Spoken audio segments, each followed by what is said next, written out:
priče. Priče su moja hrana. Pometalo.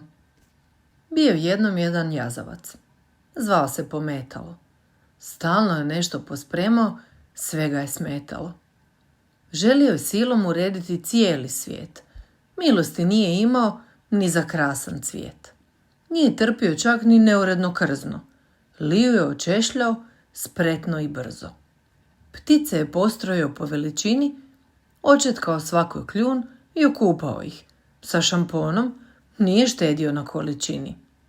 Na šumskom tlu više nije bilo ni jedne grančice. Pokupio je, pomeo, usisao svaki listić i sve borove iglice. Uglačao je čak i kamenje. Bilo je to pravo veliko čišćenje. A kad je prvi uveli list pao, jao, Pometalo je sve na svoje mjesto pometao. Ali nikako da mu sreća osvane. Sad su mu smetale drveća golog grane. Pometalo je skupio svu svoju snagu da bi postigao savršenu urednost tako mu dragu. I iščupao je sva stabla jedno po jedno. No tad padne kiša i nastade prava poplava obilata. A nakon nje ostade hrpetina blata. Pometalo je pozvao moćne pomagače, bagere, mješalice i rovokopače. Želim da sve poprave, očiste i urede. Tone betona da izliju, da se red konačno uvede. Nema više blata, nema nereda, nema lišća, nema drveća. Više ništa nije isto i sve je savršeno čisto. Pometalu konačno više ništa nije smetalo.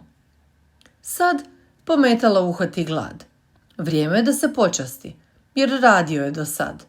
Ali kad krene u potragu za hranom omiljenom, shvati da su bube i crvi zakopani pod betonom.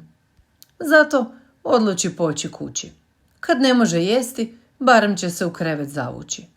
No kad stiže do doma svog i izvadi ključ, shvati da nema vrata na koje bi mogao ući. Pala je noć, a Pometalo se prevrće i vrti. U mješalici za beton nije lako zaspati. I dok očajan gleda kako mu se mjesec smješka, odjednom shvati to sve bila je greška. Rano idućeg jutra, čim svanuo je dan, primio se posla, pripremio novi plan. Shvatio je da i njemu treba okoliš neuredan. Životinje ostale radosno tu odluku prihvate. Pomoći mu pohitaju i posla se late. Sve je opet kako treba i kako je uvijek bilo, osim što se tu i tamo nešto zagubilo. A Pometalo? On je obećao da više neće dirati lišće i drveće. A je li uspio? To će saznati onaj tko do šume odšeće. Hvala ti što me slušaš.